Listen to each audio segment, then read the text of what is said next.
We have risen from the ashes to school the masses. Hello, everyone. Welcome to another edition of the Scholars of Wrestling Show. I'm your man behind the microphone and your current Scholars of Wrestling party champion. I am Scholar Jeff. Joining us this week is the undisputed scholar himself, and he is the Scholars of Wrestling world champion. He is Scholar Tarek. Scholar Tarek, how is your evening going, sir? It's funny you didn't add the reigning defending because although officially I'm not defending, I still am technically defending to make sure to keep it away from Charlie's cash in as far as Shut possible. up. Oh, but hey, considering that little potential scare I had this past weekend, and then it just turned out to be null and void knowing what happened the next day. So, or a couple of days later, that made me feel good. Yeah, there was some real shenanigans happening with the entry order and the official announcements, and then they announced it on Wikipedia. Now Wikipedia is wrong, and they got wrong, and And everyone's now it's officially announced on WWE. It's like, yes, I was right. Oh, uh, imagine if Charlie actually did remember to cash in that the beef case, and then the rules pretty much had to be announced, and then he would had to relinquish because he never won. I'll tell you what, this is getting more. This whole situation has way more twists and turns by the day, it seems. But before we get into all that, we can't go any further without introducing the third member in our booth for today. He is the coach of the Scholars of Wrestling show. He is Scholar Jeremy. Scholar Jeremy, how's life treating you, sir? Doing good today. We got the party champion, the Scars Wrestling champion, and we got the uncrowned champion in the house tonight. I like it. I There like it a we lot. go. I'll tell you what, this whole title situation here at the Scholars of Wrestling show is getting more and more interesting by the day. But soon, with WrestleMania right around the corner, there aren't going to be any more excuses. There is only going to be one undisputed champion. But until then, we've got a lot of wrestling to cover. Yeah, me. We have an undisputed Lot of champion heroes. right now. That Oh, you think the title on my name here, the OG Undisputed Champion, Scholar Tarek, is just a title? No, that's just the yes, fact. We do have an undisputed champion, the undisputed scholar, Scholar Tarek. So yeah, except when it's there not is in the air. blatant. It absolutely is in the air because we're still talking. Oh, if Charlie had not, if Charlie had remembered to cash in his bank, if those points have been switched around, Brian would have won. Like there is controversy abound at this point.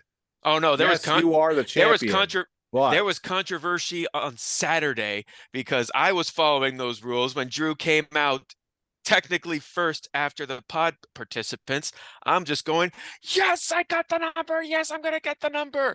And then all of a sudden, you and Wikipedia were saying something otherwise, and I'm just going, wait, I'm so confused. How is the person who came in last entering number one when technically the person who came in beforehand should be number one? It's like saying, it's like saying the Royal Rumble entrant, like the second one, is number one because he came out last. except the format for elimination chamber is not the same as a Royal Rumble. It's When it I comes to get what going you're in, it saying. does.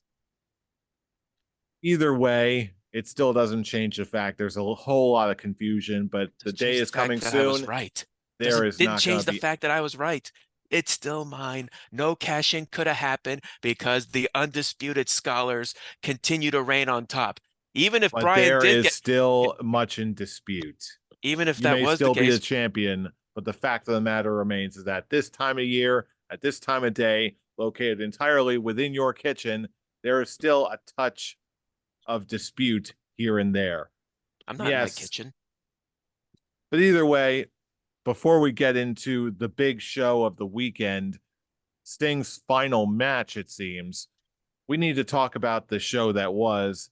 Let's talk about real quick about Elimination Chamber Perth and the show that was. I got to admit, for considering I was actually up at the up at 5 in the morning to actually see this show for some weird reason, this was quite the experience for me. I haven't gotten up that early to watch a wrestling show in quite some time, but the show itself and especially the chamber matches absolutely delivered. Uh, Tarek, take it away. What did you think of the show? I'm just really going to give it a quick review because as good of a show as it was like in the long run, just like sent like it's starting the next level of like main event matches. There's of course we have Royal Rumble win. The only two matches we had were the Royal Rumble winners. Now we've doubled the WrestleMania card currently now that we have uh the next world champions getting their opponents for WrestleMania. So simple but great wrestling. Everyone in that match was looked great in both women, men and the women's. The question on which one did I enjoy more? I would probably have to say I enjoyed the men's match more, but the women's match had much more levels to it because everyone had reasons of fighting one another with Liv Morgan wanting to fight Rhea Ripley, Becky having her long build up against Rhea Ripley for some time. Um, the potential having Tiffany Stratton versus Bianca Belair now happening at WrestleMania began in this match. So yeah, but there's more like different stories webbed in that match compared to the men's elimination chamber where it was Drew McIntyre versus a bunch of SmackDown guys. So, clear as day who was winning this one. The Raw guy going after the Raw belt just made perfect sense. But it didn't matter. It was still a fun match. And now we get more twists on the United States Championship, apparently. Yeah, that was the one thing that I'm going to disagree with you on. The men's match for the Elimination Chamber did have that little seeds planted for the matches at WrestleMania. For instance, I could have sworn we were going to get LA Knight versus Logan Paul for the US title somehow, but that doesn't look like the case. It looks like instead we're setting up for possibly Kevin Owens versus Logan Paul, and then we're also going to be getting AJ Styles versus LA Knight. But now yeah, it just seems like there was still that dynamic there. But I will absolutely agree that even if the men's match was really good, I will say the women's match was a pleasant surprise to be sure.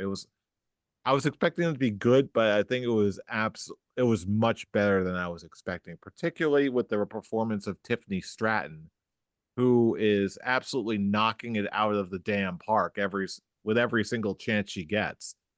I don't know where she's going to be on the card for WrestleMania. Yeah, it probably will be Bianca Belair, but oh boy, Tiffy time is coming and it's coming soon. Jay, I know you didn't catch all of it, at least not at the time, but based off of what you did see, what were your impressions of the show? Seemed like a great pay-per-view from the different spots I saw the clips. I was very entertained. Like Randy Orton's RKO. What I have been seeing a lot lately is a lot of Kevin Owens trash talking the other wrestlers inside the pod. Like when Randy climbed up, he's like, "Don't fall, don't fall," and then Logan Paul was making fun of him and stuff. So it looked like it was a great time. But I will say, from Sting's last Dynamite, that ending, well done, sir. Coming Oh, down from the rafters like WCW. Oh, forget it. We're going to That was go a into the way. whole 9 yards of all that oh good yeah, stuff that's shortly. That definitely. was that was wow. Yes, and before we get into all that and the show all around it, what are your what would your final thoughts and final beard ratings be for the Elimination Chamber Perth? I would give it a solid 3 out of 5 classic goatee, because we were even saying on the show last week on the prediction that this is one of the most predictable shows, but at least it was very entertaining to uh to a degree, and to where we get to see where things are forward for WrestleMania. You Jeff, you said about the United States Championship now looks like it just might be a one-on-one, and AJ Styles and LA Knight, yeah, may come from that. But in all honesty, I can actually see, with the way things are built and how there are so many different pieces to this puzzle, I can actually see multi-man matches for both the Intercontinental and the United States Championship for WrestleMania, with Gunther and the names he threw out like Sami Zayn, uh, hell, I even say Dom Mysterio, Bronson Reed, just different names that can be thrown in that. Chad Gable, I can't believe I didn't mention him right away. And then on the United States Championship, you got Logan Paul, Randy Orton, Kevin Owens, LA Knight, AJ Styles. That match uh, with so many different intertwines, that I would actually like to see multi-man matches instead of just one-on-one. But that's just a different story. But yeah, I give it a classic goatee, 3 out of 5. Yeah, I can't disagree with you there. Although it, I'm surprised the multi-man match idea for some of these feuds. It's not my preference, but at the same time, I wouldn't hate it if that's the way it went, and it certainly seems plausible given the chaotic nature of everything that's happening right now. Or how about this? Multi-man matches to determine the number one contender Hmm. to get on the Mania card. That too is a possibility. I think it's the far more safe bet.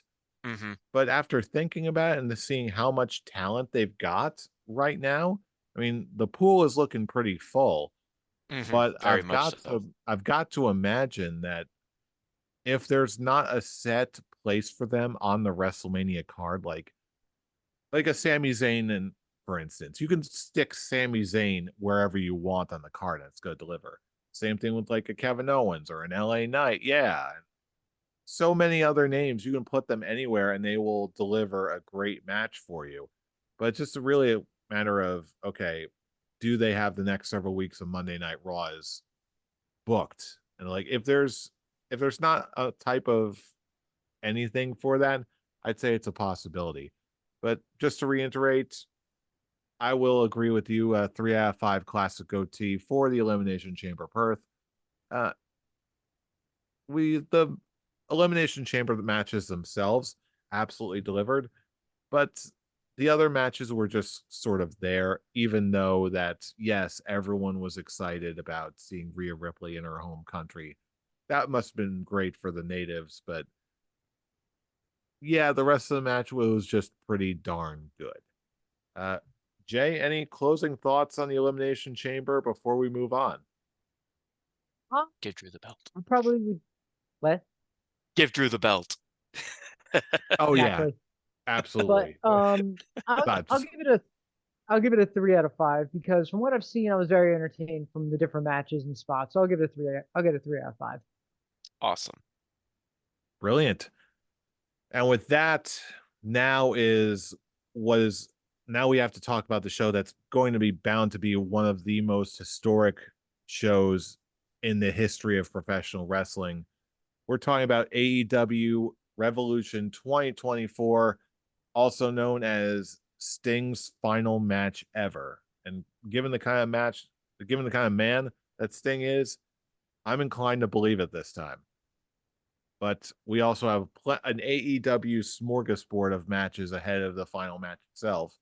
So let's dive right in with the first match on the card that has been announced as of Thursday this week. First off, we've got the All Star Scramble match, which is going to be featuring Chris Jericho, Wardlow, Powerhouse Hobbs, Lance Archer, Hook, Brian Cage, Dante Martin, and spoilers for Rampage, I suppose. Some guy from CMLL called Magnus. Thank you, Wikipedia, for those spoilers, but hey, it is what it is.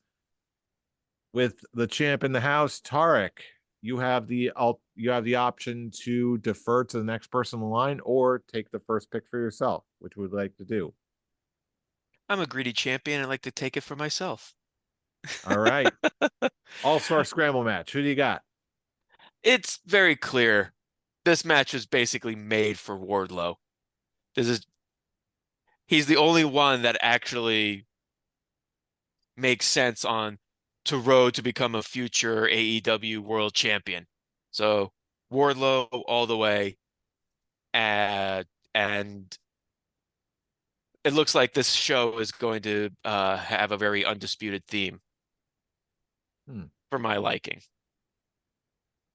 Yeah, looking at the card, I have to admit, maybe it's just because I haven't been paying close enough attention, but there is the potential makings rather of a undisputed kingdom dynasty forming at the moment. And I think it's going to start with this first match. And I didn't want to believe it. I kind of, some part of me anyway, wanted to see some sort of level of unpredictability here. But if this means that we're setting up the undisputed, I keep wanting to say undisputed era, undisputed kingdom, It and is hard, yeah. some new something for them, then I think it's all going to be worthwhile, especially if we're actually going to do something with effective with Wardlow. And it all starts with Wardlow winning this All-Star Scramble match. And with that, Jay, do we have an accord, sir? With the prophecy starting to fulfill itself, this isn't wrestling, this is war. Wardlow's going to take it and make the first step towards the Undisputed Kingdom, taking over AEW. I'm Cannot glad wait. he dropped Wardlow's World. So dumb. I totally So forgot dumb. about that. Very forgettable. But hey, It just made me want to go dun, dun, dun, na, na, na, na, na, na, na, dun, dun, dun, na, na, na, na, na, na. all of a sudden Wardlow's just driving around the back of the AEW backstage on an oversized tricycle.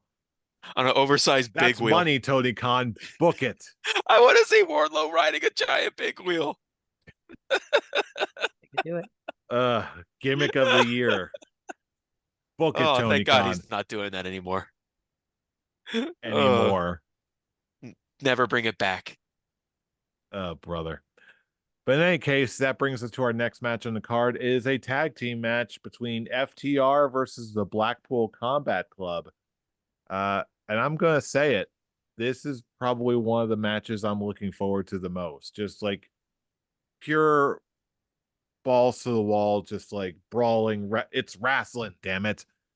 And yeah, I'm gonna go with Blackpool Combat Club on this one, just because I feel like they need the win over FTR. FTR in the tag team division is Teflon right now, but Blackpool Combat Club, I think they can use it a little bit more than FTR could right at the moment. Jay, it's your pick up next. Who you got between Blackpool Combat Club and FTR? This was one of the tough ones for me because if certain things happen, then later night, other things are going to happen. But I'm going to go with my gut and I'm going to go with the Blackpool Combat Club beating FTR. All right. And Tarek, it's your pick up next. Who do you got? I am also gonna go with Blackpool Combat Club because just on the fact that looking at both of these teams, Blackpool Combat Club seems to be on the more momentous side and where I want to see them go, which I'll reference later. Uh I think it's better for them to win over FTR. FTR can take this loss and it won't hurt them at all. I'll go with that. Absolutely. That will bring us to our next match that I've got in my order here. And yeah, I'm moving a couple things around what I think is going to happen next, but you know what? I'm just going to give this one to Jay since he's up next. Will Ospreay versus Konosuke Takeshita. Jay, the floor is yours. It's an easy enough pick. It's going to be Osprey. It's his debut match. He's going to defeat Takeshita, and it's going to start fracturing the Don Callis family. It's a no-brainer. Like if they gave Takeshita the win, it'd be an absolute waste. You're good. If you saw Dynamite this week, Osprey is so hot right now that you just want to keep that momentum building towards whether he's going to go for the international title, um, the world title, the team, whatever belt he wants. You got to keep him moving. So it's going to be Osprey taking the win. All right. With that, Tarek, your pick up next. Who you got between Osprey and Takeshita? It's actually really funny because I both agree with you, Jeremy, and disagree with you because like this one is easy, but it is an easy pick, but it's also a really difficult pick because just seeing how both of these got at like, well, at least how Takeshita in particular is being presented in AEW. I'm looking at both of these guys and I'm just going, can either of them really afford to take a loss right now? You got a point. But I'm also gonna go with Will Ospreay. It may not be his first match like in AEW, but it's his first match as a as an employee for All Elite Wrestling. So it's just weird because I just don't want Takeshita. I don't want either guy to lose. To be perfectly honest, I feel like both guys need the win, but it's just which one would probably benefit on it more, and I feel like Will would benefit more on it. But I won't be as surprised if Takeshita actually does pull an upset here, because I could see them just pulling some kind of twist. But yeah, I'm gonna go with Will Ospreay as my like official prediction. The great question is who is Don Callis going to screw over in that match? There's the great question. Oh, it's obviously gonna be Will Ospreay. He's too good. He's too good to be in the Don Callis family. Hmm. And I'm I not think his quite. promo I'm sorry. proved it. Sorry, I'm just saying that was just ending with that. I think his promo this week proved it. Yeah, as far as who wins this thing, yeah, I'm absolutely going with Will Ospreay. Uh, the one thing I will depart from the rest of you is that I don't think this is a one of those things about. I think it's more about Will Ospreay must win as opposed to Konosuke Takeshita can't lose, because I think he absolutely can. He's more than earned enough equity at this point that he can afford to take a loss or two while still looking as strong as he has, and he is. But I think because, like Jay, like you mentioned, because this is his first official match as an full-time AEW guy, especially now when AEW really needs to show off more of its star power and get the excitement levels up for the next year or so. That really makes Osprey need a must win for Will Osprey even more so than that. And even then, I think this also needs to be a showcase match for Will Osprey as a whole, especially on the biggest stage possible.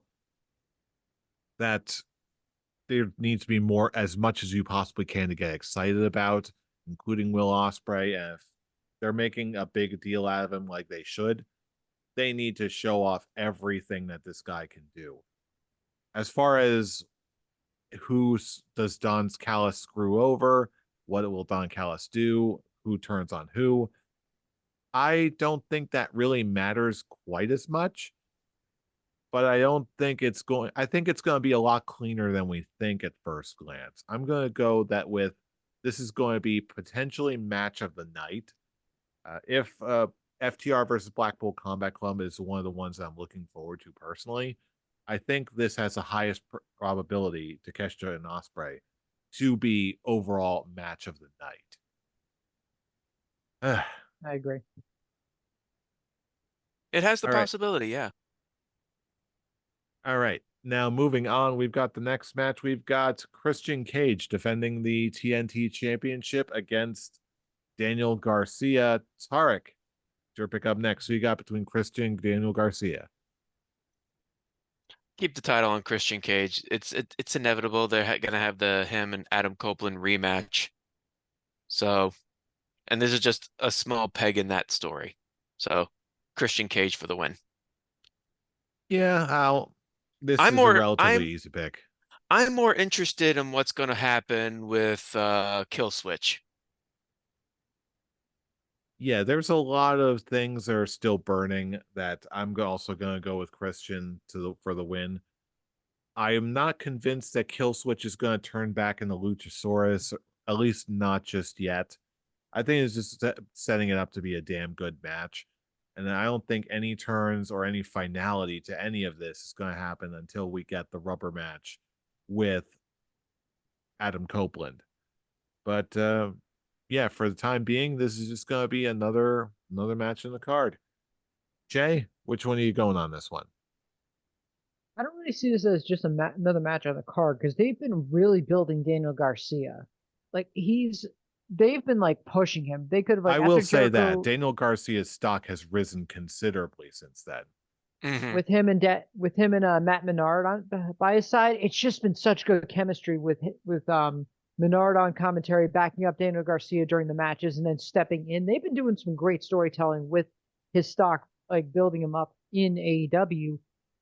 The title's gonna stick with Christian for the win, but I do believe that Christian's gonna put him over very well. It's gonna be a heck of a match. It's gonna really show like Garcia taking the little next step to the next step to taking the next steps in his career to the next level, and it's gonna like just move him up just a little bit. It's really gonna be like a feast for the eye of what Garcia can do against like a veteran like Christian.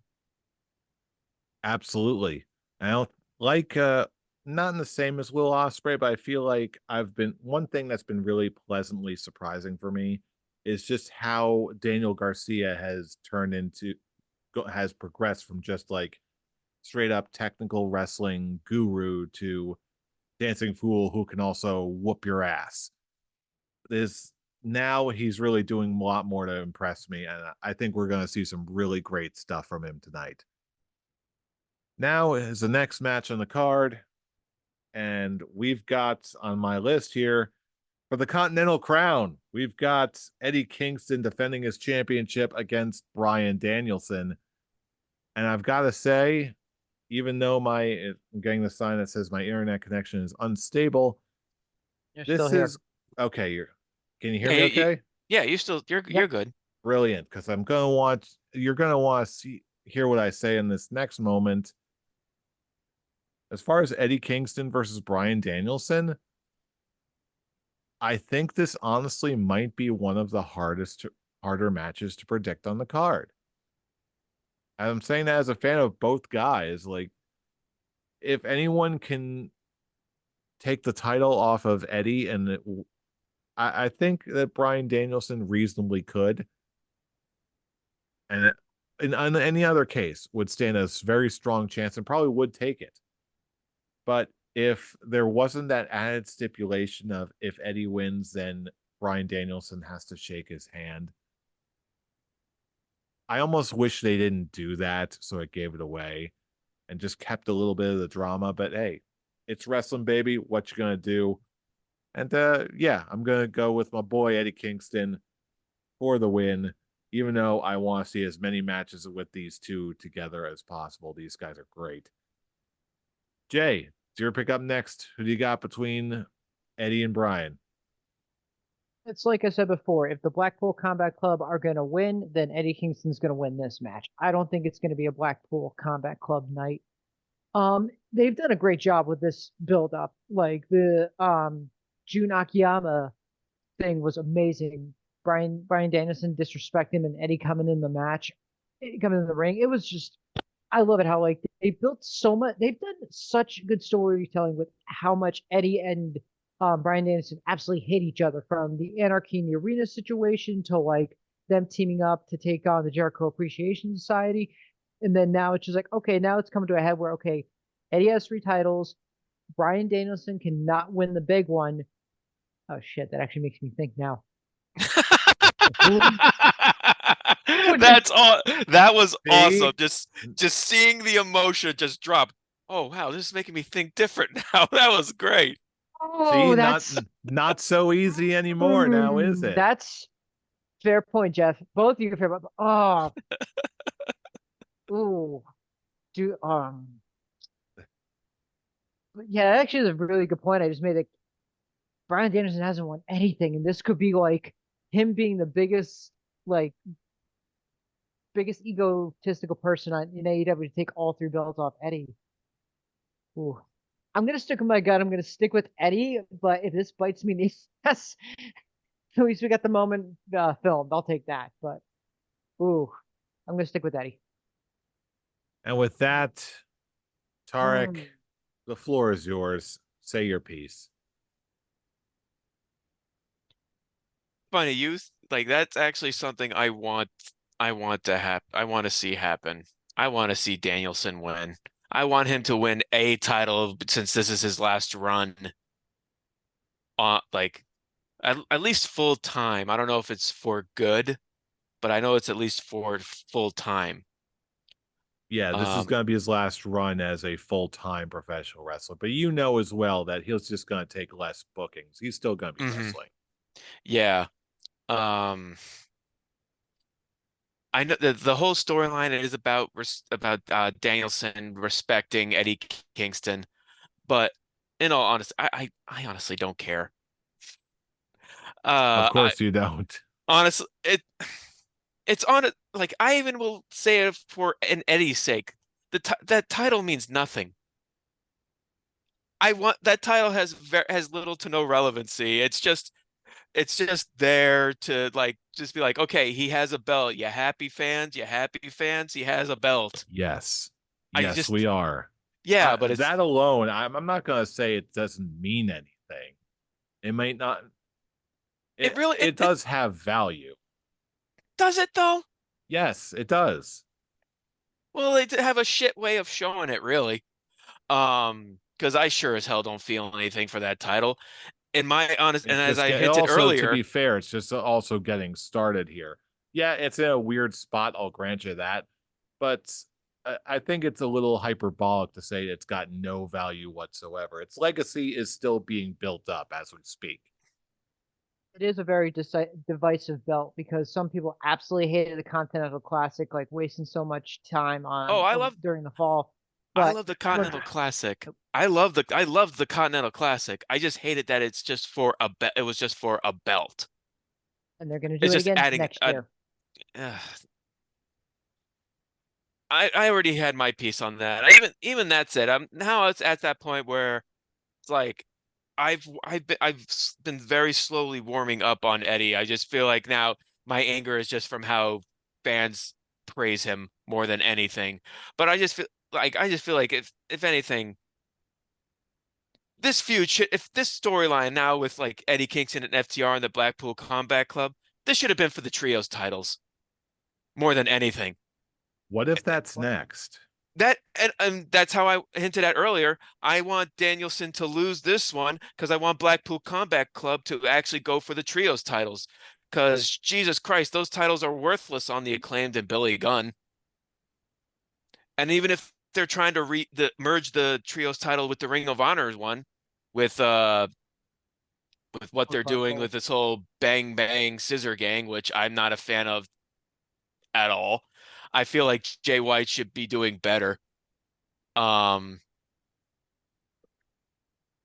but yeah, that's the I just feel like if the Danielson's gonna win a title, have it be with Mox and Claudio with the trios belts because I just feel like that they could do more with that with those titles than having a singles title for reasons. It's just So, a singles title that's there. so to be official, you are begrudgingly going for Eddie. Hmm. Fair enough, and I appreciate you slowly but surely coming around to the Eddie Kingston not hating Okay. side. It's Why like did you say that, Jeff? Why did you say? it's just the thing is like he still Oh, well, come hasn't on, the rant is he, there. it's You like know it is.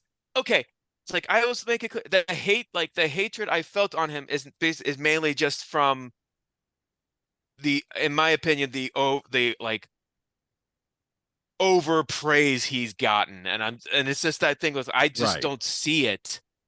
I just don't see it. Maybe this will do something because he's facing Danielson. Maybe this will be the match where look like, okay, he's done something to impress me now that I've actually threw off. I guess I'll just say like the bias view that I had on it. Yeah, there's nothing out. That was the same word that came across too. Like, I think most of us, just as a little aside, I think most of us have that little something where if something is just so overblown that you're like instinctively just like, well, no, this is not going to impress me now. Get the hell out of my way. Get Well, out of my face. That's me it's with from James Cameron's Avatar. yeah, Guilty. but that's just it's just something. It's not just like hating because everyone else likes it. It's like I'm trying to see Right. what people are saying that where people are arguing, give him all the belts, which funny enough, they gave him technically three.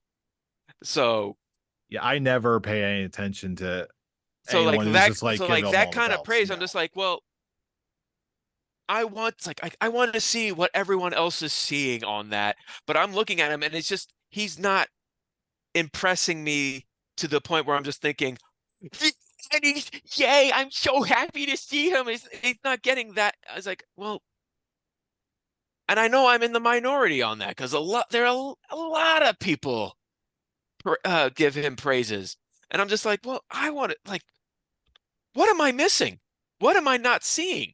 I'll tell you what, you have not seen where Eddie Kingston came from back in the early 2000s when it was coming up with with Chikara, back when it was in its prime, back when it was packed up with people like Chris Hero, like Claudio Castagnoli, like Orange Cassidy, like all of them, like Player Uno, Brody Well, Lee. if that's Brody even if Lee. that's There the you case, go. even if that's the case, we've had AEW around long enough and we've had plenty of Eddie Kingston content to give me some point where I could look at him like, okay, he's done something that I can see Well, that you also I've didn't let seen. me finish my thought.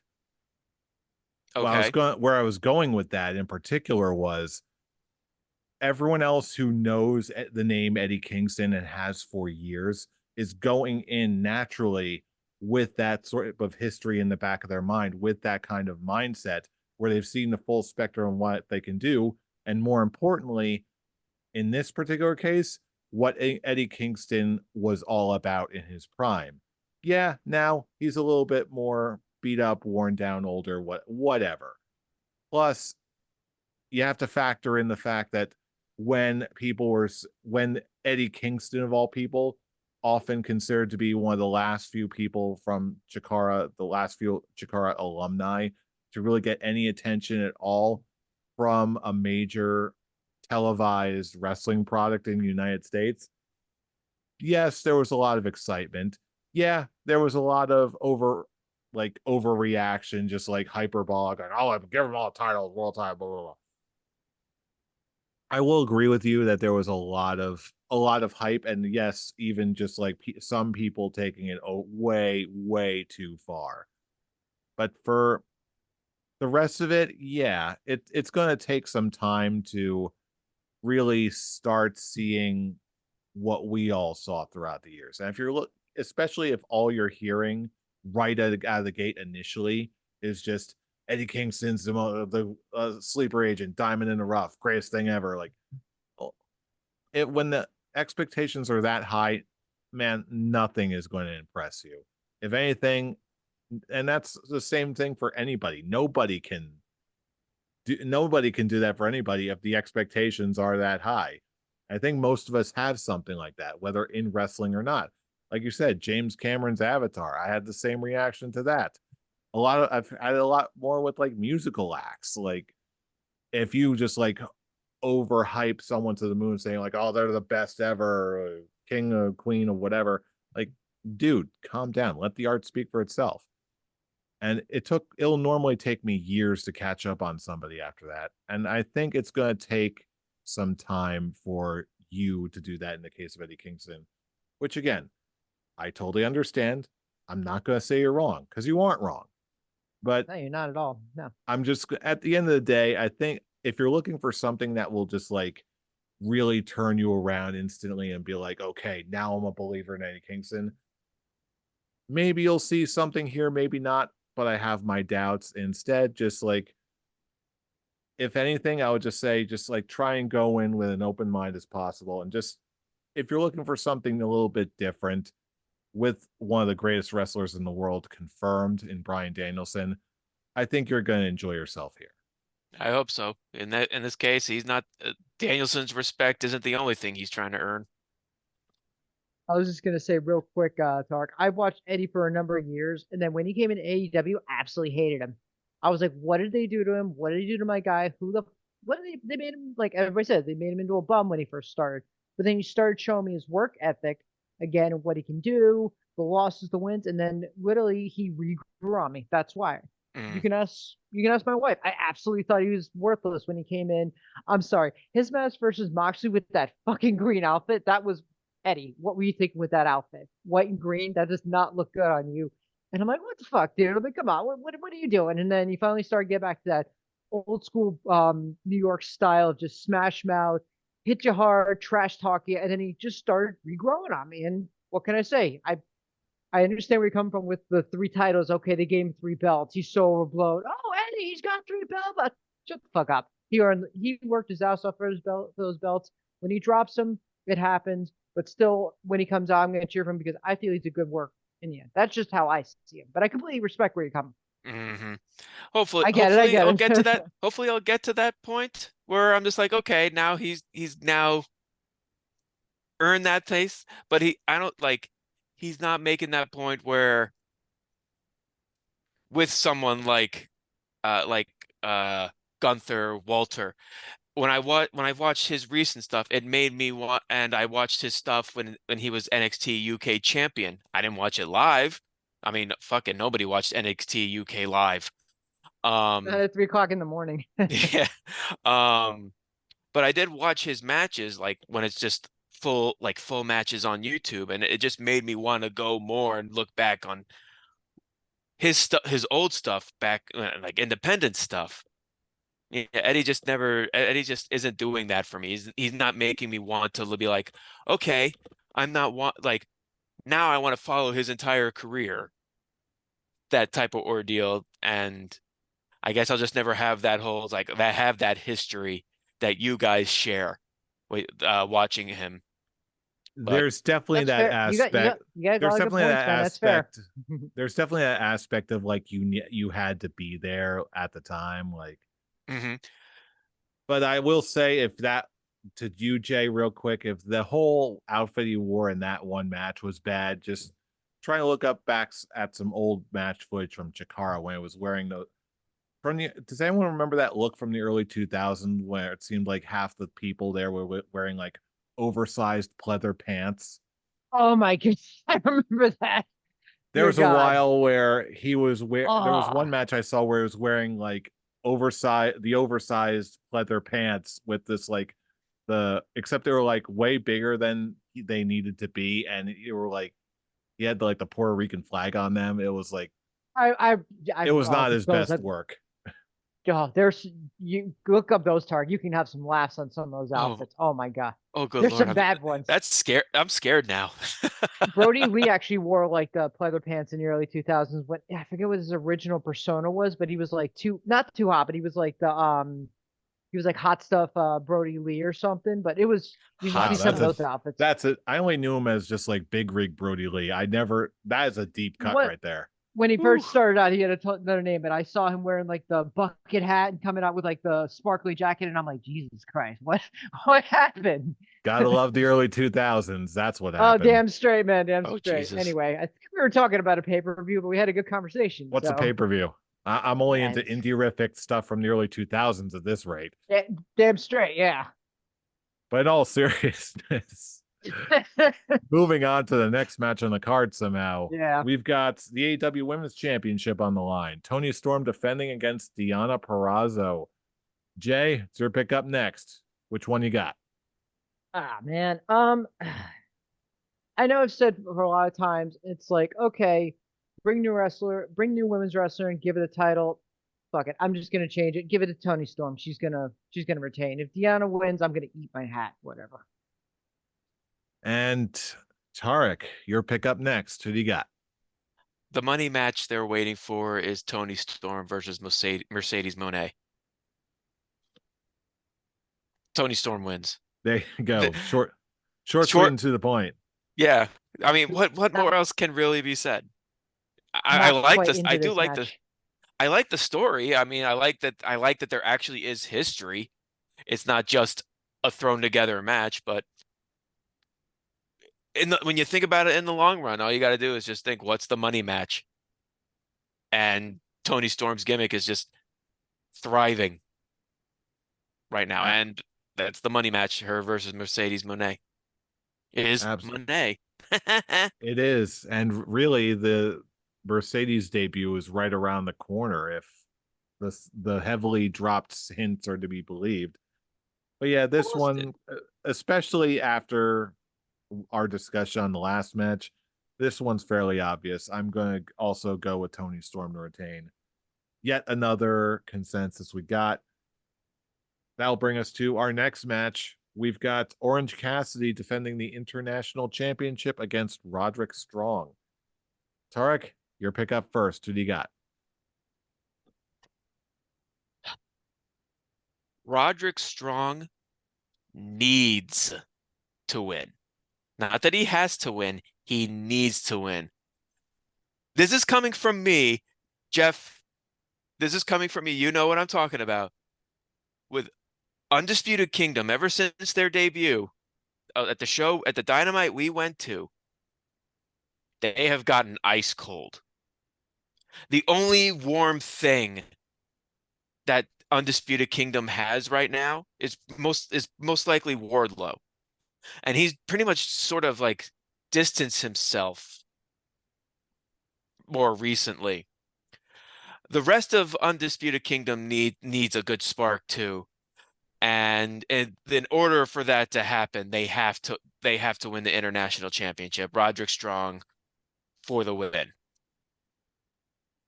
Yeah, I'm going to say Roderick as well. Although I'm really I really want him to do something more. The only difference I've got, in my opinion, is that I wouldn't say they're gone cold per se. I'm gonna say they're just sort of like gone a little bit stagnant at worst. Like they're waiting for the right time to like really amp it up and do something like to really break out and really make that mark outside of just turning on MJF. And I think this honestly could be the night, given how everyone is positioned on the card. I think this is going to be it. And I think it's going to continue on with Roderick Strong as long as he just keeps yelling things. I think he's going to be a solid. This is going to be a good match, and Roderick is going to be a really strong champion. Jay, take us home. Which one you got? I'm going to go with Roderick Strong as well because the Undisputed Kingdom prophecy is going to continue, as I said earlier in the episode. The thing with Roderick Strong is that let me rephrase it, not Roderick Strong, the Undisputed Kingdom, like, I think more like, my opinion, I think they got lost in the shuffle. They came in hot, they came in like, okay, here they are, here's what their purpose is, and then there's so much going on to where it's like, where do they lie? Like, okay, if they win um, if they win an international title and Wardlow wins, okay, that's two more pieces to the prophecy. AEW put the Bang Bang Scissor Gang together to take on the Undisputed Kingdom. What did they do with that? That Absolutely nothing. that pissed me off a little bit. You turned Bullet Club face, take these guys on, and you did nothing with it. I'm like, I, come on, I guys. hate If you're gonna put it, I don't okay, like Bang Bang Scissor Gang at all. I I miss Bullet Club just straight up bad guys gold. I miss Because them. yeah, Like, yeah, Bullet Club Gold was actually on a really good hot streak. Constantly winning and just being a good dominant heel faction that's slowly rising in the ranks. And they had potential of being involved with the United Kingdom, which as Jeff hinted at, just got off a whole, or just in the middle of this feud with the former world champion of the company, and now they're just waiting. They pretty much just sat and waited for Revolution because they didn't want to go after Orange Cassidy right away, even though Orange Cassidy's like, all right, you guys want a title match? Come on, let's fight right now. No, we're gonna wait like a month and a half for Revolution. And then you have Orange Cassidy's like, oh, oh, okay. Okay, we'll have it then. I'm gonna keep defending it if that's okay with you. Is that good? Is that cool? Oh, why am I asking you? It's cool for me. That's how this whole thing felt for me. And then you had the uh Bullet Club Bullet Club Black and Gold was like, "Oh, I admire what you did, Adam Cole, but you used me as part of it. I don't like that you used me as part of your plan. I'm going to take revenge on you." Acclaim shows up. "Yeah, you attacked my friend NJF. We're going to attack you too. Let's be friends. Let's be friends, Black and Gold team. Yeah, bang bang scissor gang. Yay, we're trios champions. Yeah, we're good like that." Why did we join together again? It's like Undisputed Kingdom became just a constant forgotten factor for multiple storylines. The fact Yeah, that, yeah, sometimes Jeff, you say they may not have gotten to Cole. I think, yeah, they got Cole because pretty much everyone who became their rivals forgot that they were rivaling them. And then in Orange Cassidy's case, is like, well, you're just gonna wait to attack me, so you're just there. See you at Revolution, guy. Yeah, I'm definitely not going to defend that. There's absolutely some pacing issues with AEW right now, but I think that will be remedied starting tonight. Uh, Not to get too far off topic, but as far as the whole Bang Bang Scissor Gang faction is going to go, given the fact that I think at one of these matches, at one of these big shows coming up, I I predict that it's going to lead up to a Stadium Stampede match of some sort, where ultimately the Undisputed Kingdom win. Bang Bang Scissor Gang, the loss breaks them up, and then there's gonna be there. You kick off that whole feud once again. Maybe it'll even result in Bullet Club Gold getting the trios championships. Whatever. Or maybe they take advantage of the schism and then Undisputed Kingdom fly in and then they take the trios belts. Whatever. Either way, I think this is plenty of sauce to keep this going and to start off with something new. They have the But sauce. They just don't know to add it to the pasta. mm, add a little spice to it. Just Add a little, a couple. little sprinkle of salt right there. okay, that went to a strange portion. But either way, next match on the card, the penultimate match for the AEW Championship. We've got a three-way dance: Samoa Joe, Hangman Adam Page, Swerve Strickland. For this one, I was really tempted to go Swerve on this one, but given the length of Joe's current reign and what is possibly coming on the horizon, I either one of them can do this, but I Swerve especially, he is going to be an AEW World Champion sooner rather than later, but I just don't think it's right now. I think Joe retains and maybe some shenanigans after the match, but ultimately the main result is going to be the same. Joe retains. Jay, your pick up next. Who do you got? I'm not a fan of Samoa Joe, but looking at it, he's gonna retain. Like I know Swerve is doing really well. He's one of their top guys, but he's not ready to be world champion. Especially with, like you said, I agree that Joe's reign is only like what, a month and a half, I would say, 2 months Mm. maybe, but still, like you don't want to take the title. You don't want to WWE. You don't want to Vince McMahon the guy and literally be like, "Here's the title," drop it a month or so later. Like I love the story that they do in the fact that Hangman and Swerve are like getting in each other's way, and they're going to get in each other's way to and lose to Joe at the pay per view. It's going to be interesting because I would say, if anything, as much as I love Hangman, I think Hangman's going to take the loss in the match. It's good, just how he's been acting, like he's losing his mind. He's very short fused. He's not making the right decisions. He's going to have Swerve beat. He's going to do something stupid, and then Joe's going to either muscle buster him or choke him out. It's going to be Hangman's going to be his own worst enemy in that match, and that's why Joe's going to walk away with the title. And Tarek, make your pick known. What's happening? I am also gonna go with Samoa Joe retaining, but I think in my fantasy booking mind, I kind of want to see a different direction of an idea that I've heard about on the internet of I actually believe, like, even though Joe is the champion, the center story is Hangman Adam Page versus Swerve Strickland.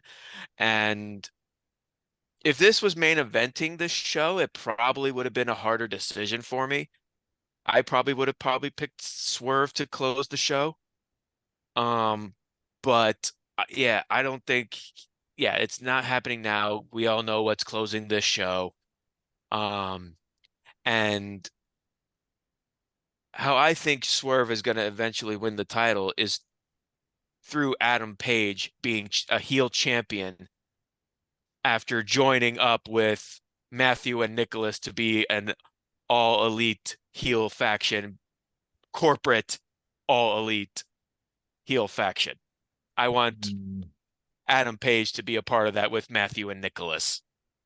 And him being the champion, and then Swerve Strickland having that overcoming moment against now top corporate heel Adam Page. That's my fantasy booking mind on it. And I hate that it would be inevitable that Joe's title reign would be at a cost of it. But I mean, hell, I didn't even know we were gonna get a Samoa Joe title reign in 2024, but we got it now, and I'm enjoying every second of it because I love Samoa Joe so much. But I I'll don't think say it's this though, I don't hate that idea. I don't hate Neither it. do I like it.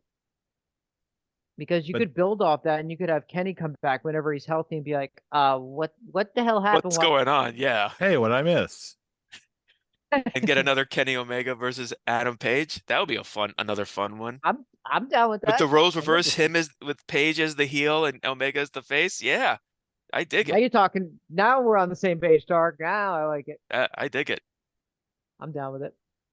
And with that, there's no more beating around the proverbial bush here. It's now time for the main event.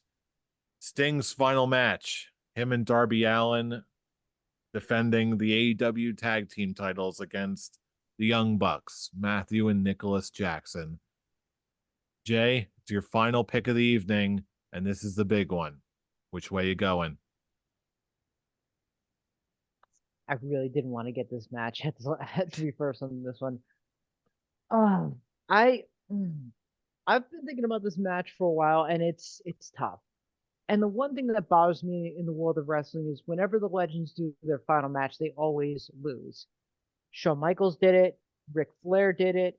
Jushin Thunder Liger did it. Great Muta all lost their last matches, and then they retired.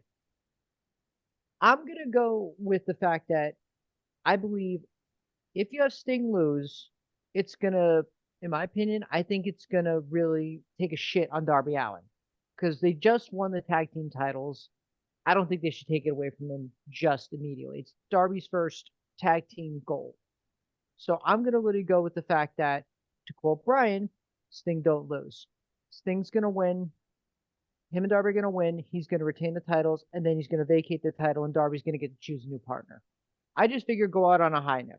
Literally, just have Sting win, have him vacate the titles right after that, and then let Darby keep the belt on Darby because I feel that's kind of it's not taking a shit, but I feel it's disrespectful to Darby to literally give him the tag belts, just have him drop it to the Bucks because it's Sting's last match. So Sting and Darby retain. All right.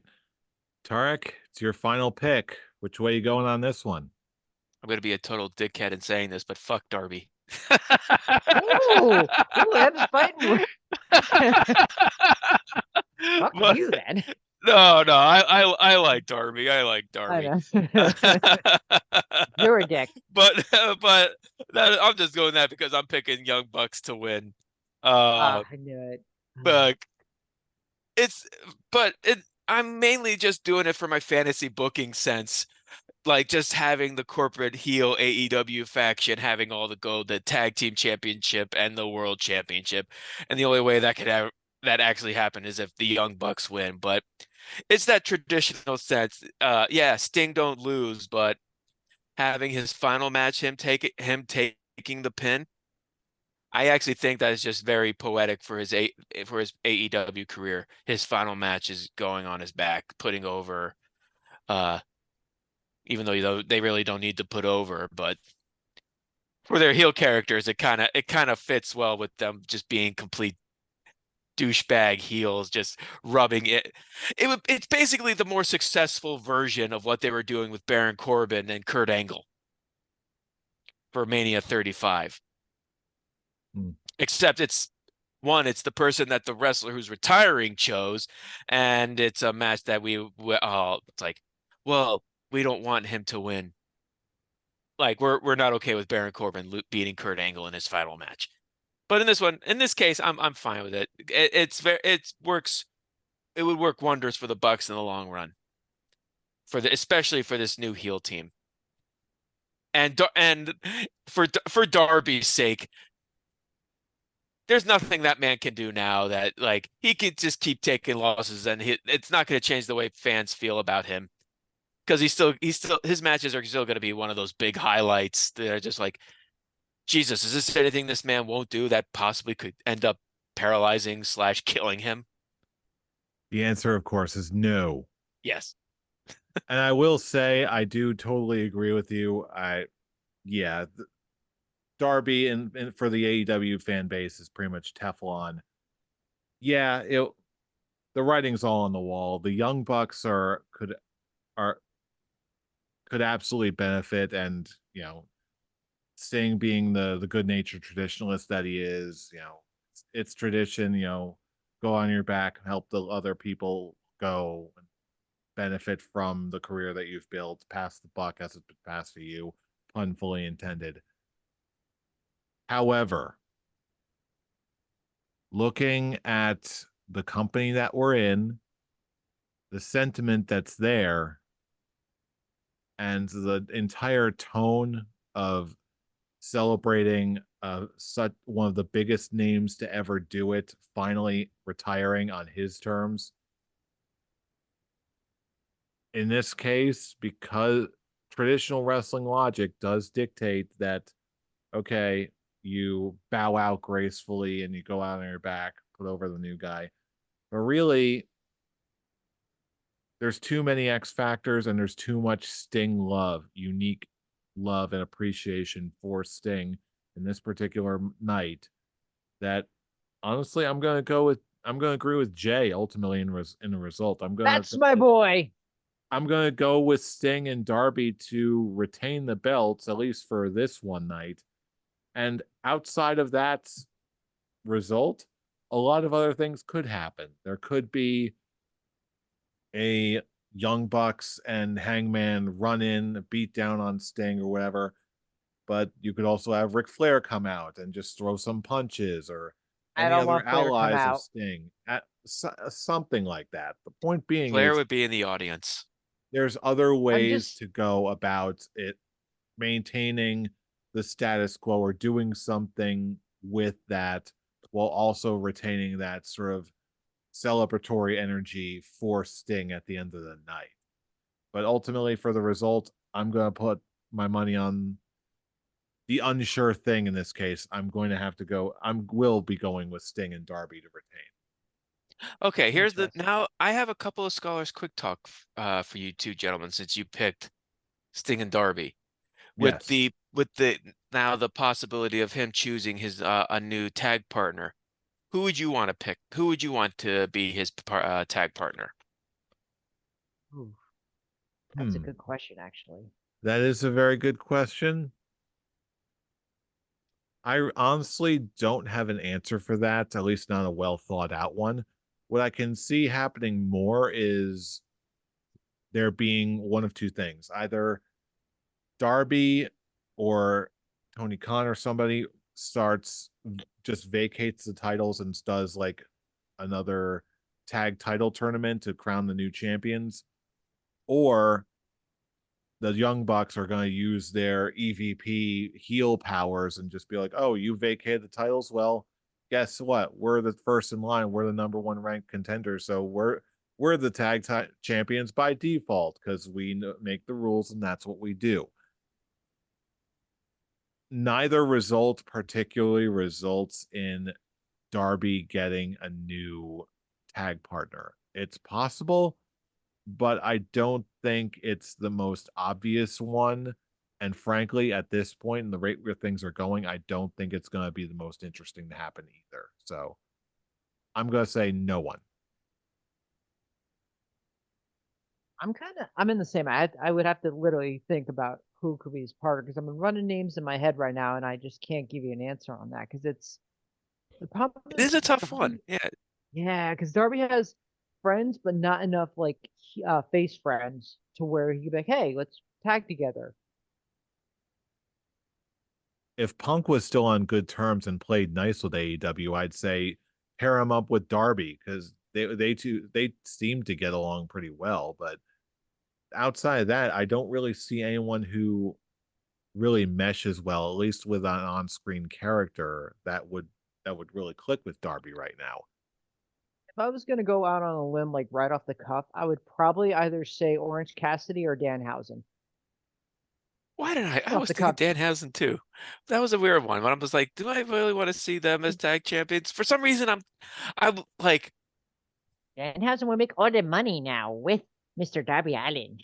it's so weird because mine makes like the way I was thinking it makes no sense. That's it But still. It still would be a great team. no, not yours. I'm just like the team that I have in my head. I'm just like, well, I'm not even Oh, gonna say because I'm like, it doesn't make any sense because it doesn't make yeah, it doesn't make a lick of sense. So there's no reason why these two guys would be together. But so yeah, I'm not even gonna throw it out there. Um, but Oh, it's come on. man, spoilers. He is throughout Danhausen. I just want Danhausen to be on my TV more frequently, but come on. actually I said now nobody. I like you if you just actually, and having a I name gives more than what I did, technically. weirdly enough now a new name just pops in my head. Pack would be a fun, That's interesting, not bad. That's not bad. Let's pick. especially with just like different characters bouncing off one another. That is something. What was the other name? Brody King. Ooh. Not Put him in the bad. house. Put him in the House of Black. I could see that. Not even really just put him in the House of Black. I was just like picturing like one the small guy, big guy dynamic, and I think those two Oh, would mesh very well. the X-Pac Kane thing. To an extent, yeah. Yeah, I could see But that. but Okay, but that'd they're be both like and both but they're both they both like have similar styles that their characters could mesh that they're like they could mesh well together. But like I said, it doesn't make any sense because yeah, House of Black. But for some reason, I'm just like I look at them together, and it just for some reason it clicks for me. well in the world of They wrestling. It's the old saying of bitter enemies, better partners. Hmm. Very interesting question. We'll have to see how it all develops. But until then, at least until the next matches on the card are announced on the 11th hour, like he tends Yeah, to right. do, How many those matches are is it right now? right now we're looking at 9 confirmed matches. Honestly, Probably got I hope they just leave it at that. They're not going to. yeah. They're not going to. I wish they'd leave it at that because that's actually a very strong card on its own. I agree, but But hey, yeah, this is they're this not is going. They're AEW, yeah, baby. What you gonna do? yeah. They're gonna yeah. The And AEW. They're gonna add like 3 matches, like or maybe even 4, just because why the hell not? But Yeah, really. two but for the that is pre-show and then something else. and then it just again you would ask like why? Because that is a lot. Because Tony Khan likes his coffee. What can I say? Apparently so. But it's still a show I'm looking forward to. It's a great card. Yeah, For sure. For Beautiful, sure. beautiful card. Stacked card. I can't wait for it. Mm-hmm. But anyway, those are our predictions for AEW Revolution. But now is the time in our show where we turn it over to you, our fellow fans. Who is going to walk away with the win during Sting's last match? What's going to happen with the tag belts if Sting and Darby retain? No matter what you think, we want to hear from you. So drop us a line all across the internet. Facebook comments, YouTube posts, your TikToks, your Instagrams, whatever the kids are into these days. But Like our video. also like the video, subscribe to the podcast, all that good stuff. But you can also join the conversation in real time on Twitter. Tarek, where can they reach you? You can reach me at the Avatar. Jay, where can they find you? You can find me at Hero Huey 316. And you can find me at I'm Robbie Rage. And for all of these relevant social media links and much more, just check the link in our description below. That's our link tree at linktree/scholars of wrestling. Now with that, I can breathe again. Hopefully on Sunday, we'll be able to smile again and enjoy Sting's last match as he hopefully rides into the sunset with his head held high. And we're going to watch every single minute of it because you know who we are. We are the Scholars of Wrestling, and you have just been schooled. You're welcome. You're welcome. You're welcome. See you all for the revolution. Woo!